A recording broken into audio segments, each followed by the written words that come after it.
Hey folks, it's Cal here, and I'm doing a motorbike video. I know, weird huh? Anyway, this video is on installing a phone holder mount to your K1300R or S, or possibly even a GT. I think they're all pretty much the same. What the problem with this bike is, that I didn't like, is that the standard mounting location that the BMW provides is a ram mount style thread in here. Let me show you that. I'll just pop it out. I'll need two hands, so bear with me, I'll be back. Okay, it's out.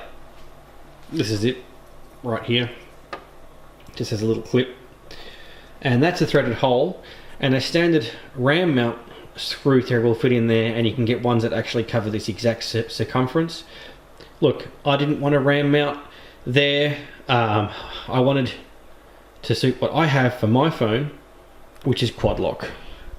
So this is my Google Pixel 5 with a quad lock mount on the back of it. I love quad lock. I have a quad lock stand in my desk. I have quad lock in my car. Both of them have wireless charging heads. And so I bought the quad lock universal kit for motorbikes, and I bought the quad lock wireless charging head for motorbikes. Problem is, their solution uses an expanding adjustable doodad here, and the way it works is it fits inside a pipe, a tube, and then you screw a thread down, this thread here, and it causes this to expand. They have two sizes in the box, this standard one and a larger one here for handlebars, etc., that have, or head stems that have a much, larger inner diameter. So the question is, where would you put it? And if you look at the K1300 S, R and GT handlebars, maybe even 1600s, I don't know, but if they have this style, what you have is this fixed headstock, because this bike doesn't use forks, it uses the Hossack style front end, which I absolutely love. It's part of the reason this bike looks, well, I like it. You might hate it. Looks like a transformer to me, something out of Cyberpunk, whatever. I love it. Great bike, heaps of power.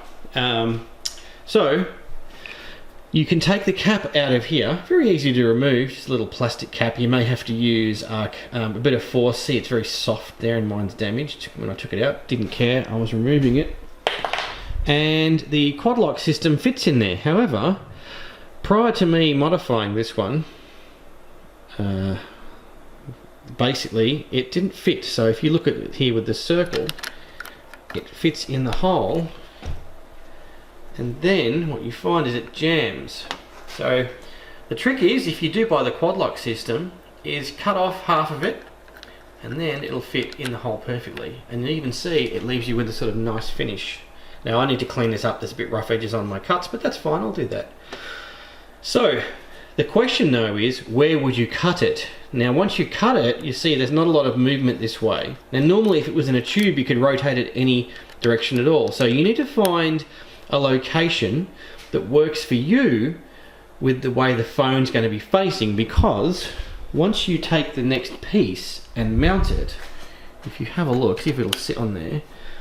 This is the remaining range of movement you've got. You've got this, and you've got this here, right? So you don't have any twisting this way. That's going to affect the angle of the screen. So if you cut this piece wrong, your phone screen, let's see if I can get mine here, might be, your phone screen might be angled all wrong. So make sure you cut that on an angle that works for you. I found that basically facing this angle right here, if you can sort of visualize this, if you wanted to take a screenshot, that works really well for me. So it fits right in. Once it's in, all you have to do is you take the supplied tool, this one here, and put it in, and then you just have to tighten it up. And see if I can get in there with one hand. It would be good if I had a cameraman, but I don't. I am the cameraman. It's not hard, you don't need to do a lot of pressure.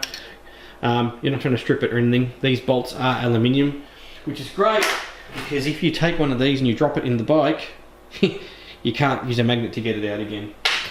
So there you go, it's quite stiff, works really well. I'll go away now and tighten it up and show you what the mounting looks like. Now you do have to put this cap back in, and I'll show you. This cap only comes out once the screw's out because it's got a hole in it. Right, it fits through, so you put the cap in, and you take the next piece, slide it on, put the thread through, and just tighten it a little bit to the point where you can get the angle you want. Now I'm going to loosen this side up and adjust that just for the moment, so you can see I've got some, oh, it's a little bit tight actually. Now I can move it, and if I loosen that one, I can move that too. So the kit comes with this particular little unit here, and it's not the wireless charging head, and if you have no need for wireless charging, just use this, it's great. So all you do is mount it any direction you like, in the direction that the tab works for you, noting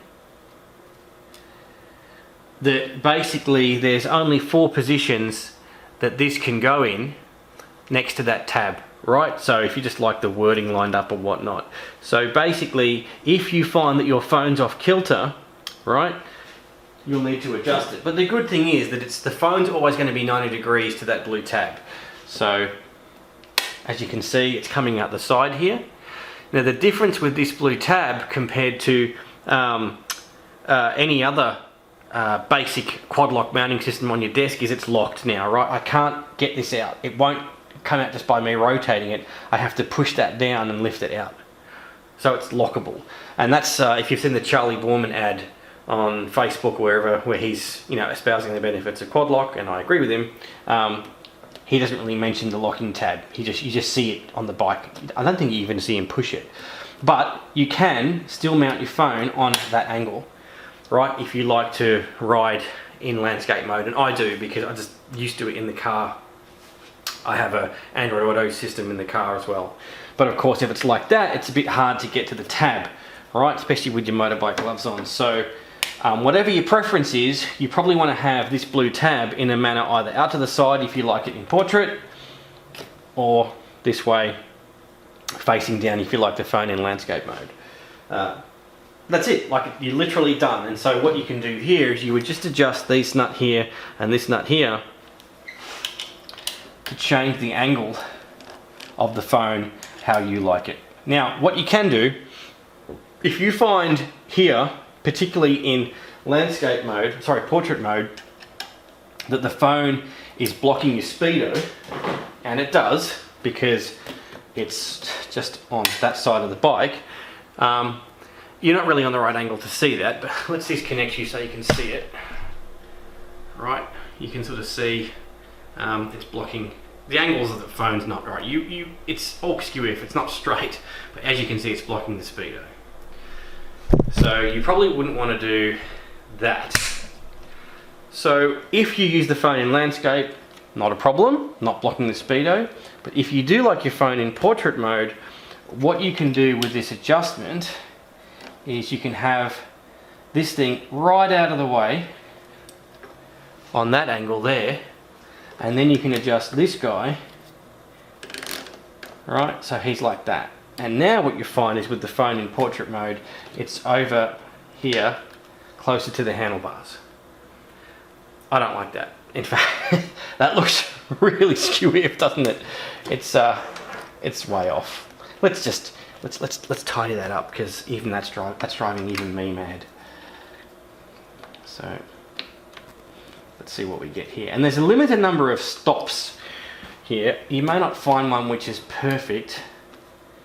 Oh, I've missed it. There we go. That's a little bit better if you're looking at the handlebars straight on, but it's out of the way. Now, I don't like this because now the phone's way up closer to me, so I don't do that. I ride with it, like I said, in landscape mode, and so my adjustment is not the same. I have it all the way down by the handlebars, like this, right?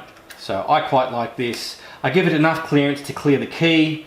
You want to give it clearance so you can actually get the key in the bike without it hitting, so you're trying to find a happy medium there. But that's the basic installation. Now let's talk about the wireless charging head. If you don't want a wireless charging head, just stop playing the video right now. I don't care. So here's the wireless charging head. Yeah, it's huge, isn't it? It's massive.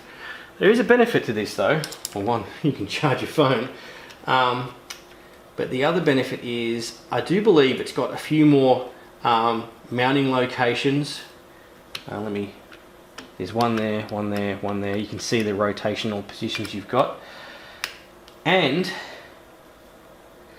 there's no issue with the phone blocking the tab, because it does still have a locking tab, but unlike the blue one, it's the whole assembly itself. So you don't need to push the tab down to lock it in. So with the blue one, you kind of have to give the tab a bit of a knock to get your phone in reliably. With this one, it just locks in. So it's still locked, but it's locked into the charging head, and to get it off, you just reach around the phone and push and twist. So that's going to be easy with gloves. You shouldn't have a problem with that.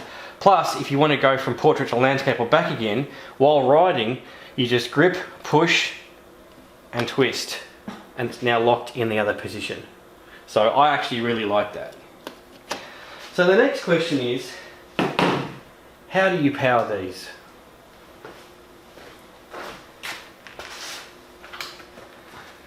So on my previous bikes, my VFR 800 in particular, they're very simple wiring systems, very easy to tap into existing wiring, and they have great wiring diagrams available anywhere. The BMW does not. I have the BMW service manual. I can't find a wiring diagram in it to save my life. And the way that this wireless charging head works is, there is a waterproof USB-C connection in the back of it, which I'll connect into now. In fact, I'll show you the other one. There's two cables you get, so I'll show you the other one. Both of the cables have this on them. You see that little ribbing on the USB-C head there? Stops water ingress. Now the other end is not waterproof, and we'll have to deal with that. Alright, so you may have been asking yourself, where's the power? And the answer is, if I'm going to power this head, I need to obviously get a USB power supply for that. They're easy. Then you'll need like a cigarette adapter. They're easy. You can buy them from auto parts stores. And then you'll need to provide power to that. So on the K in particular, and the K1300 and many BMW bikes, there'll be this little 3-pin connector that's not in use, zip tied away somewhere. It's got a little plastic cover on it, which you can just clip off via a little latch here. And in this case, on the K, it's zip tied to this little metal bracket here, or plastic bracket. It's a 3-pin connector. The 2 outer pins are power and ground. I don't know what the middle one does. I've been told it's like a speedo pulse sensor, but I've tested that with this thing here. It has like a pulse generation detection on it. This is a power probe. You can actually tap things, and if there's power or ground, right, it'll tell you. So if I go to ground, it makes a ground beeping noise. If I go to positive, it makes a positive beeping noise, and plus it shows the voltage on the screen. Touch it here. Right now there's nothing because it's not powered. Anyway, I went to the middle pin, put the bike in gear, started it, got it moving, and nothing. So maybe it's taken from the front wheel, I don't know. I couldn't actually test this in the garage, so I could jack the front wheel up and spin it maybe, but I don't know. I think that middle pin generates a pulse signal in case you have a BMW brand GPS. I'll be using an Android phone, which does not require a speedo pulse signal, duh. So we'll just be tapping that outer wire. Now the way this works is it's ignition switched. So let's touch that wire, put the ignition on. I've got ignition battery voltage on that pin now. And the way it works is, because it's all computer controlled, when you turn it off, it will keep beeping, providing power to it for about 30 seconds. And I'll hold it here for the duration. Obviously I'll speed the video up for you. But after that time has elapsed, it'll turn the power off.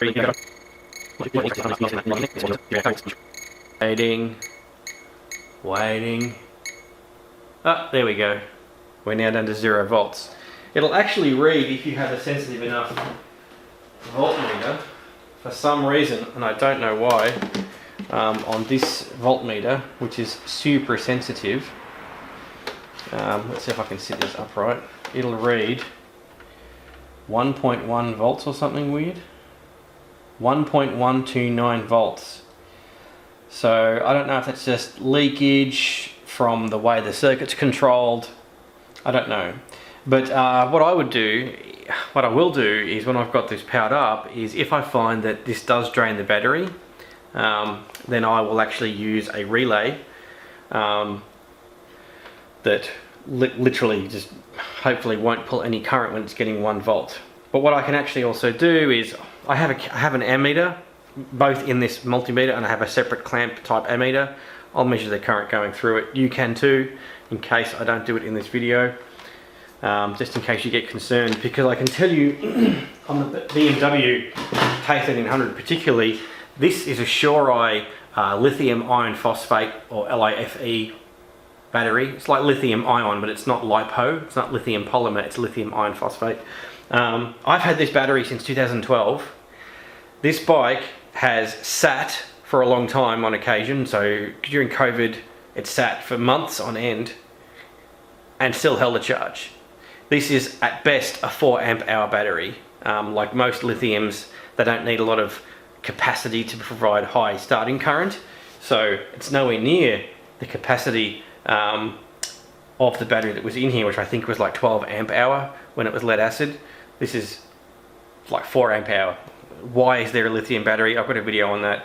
It's really light, and it's on top of the bike, and everyone knows it's better to have your center of gravity down low on a motorbike rather than up high. So this bike sits for months and does not go flat, and I just turn the key and it starts straight away. It might be a little bit sluggish, but man, does it kick ass. I don't need to keep it on charge at all.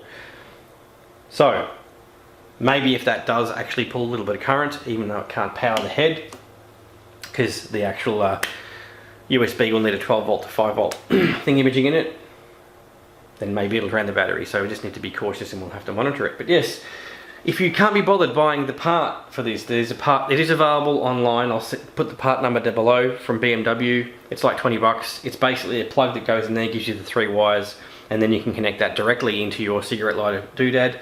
There's plenty of space down here for something like that to be tucked in behind the frame. I don't see any issues at all with a cigarette lighter adapter fitting in there. And in fact, I've got one here. I had one. Here it is. This is a bit of a big one. This one has like a little mount. This one has a mounting frame on it. But, you know, somewhere in there. If it didn't have this plastic, you can see it would already fit. So yeah, probably a waterproof one if you could, because you'll be putting a USB thing inside it, and you'll need to obviously connect it up and tape it up and whatnot. The power cables are really good because they have that rubber seal on them, right? They'll keep the water out, as long as at the other end you provide like waterproof electrical tape or heat shrink or rubber, whatever. Keep it waterproof, you'll be great. So there you go. It is actually very easy to get a quad lock mount onto your BMW K series motorbike. Hope it helped. See you next time.